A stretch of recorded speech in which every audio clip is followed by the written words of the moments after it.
อ้าวในที่สุดก็สำเร็จเป็นทีเรียบร้อยสำหรับงานก่อดินบล็อกคอกหมูของเฮา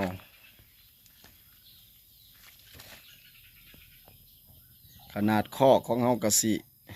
ประมาณ3 เมตรคูณ2 เมตรประมาณนี้ก็แอมด้วยดินบล็อก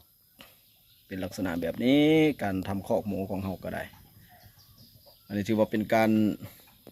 ซ่อมแซมเอาคอกหมูเก่ามานำใส่ใหม่ว่าสันซะพื้นเฮากะสิเทปูนเรียบร้อยแล้วล่ะเพราะว่าแต่ก่อนเพิ่นกะเลี้ยงหมู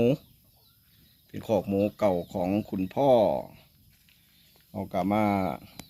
ซ่อมแซมคืนไหมสิทำการเลี้ยงหมู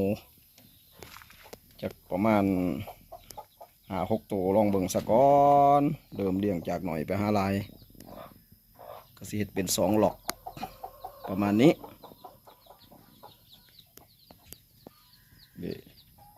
นี่สุ่มไก่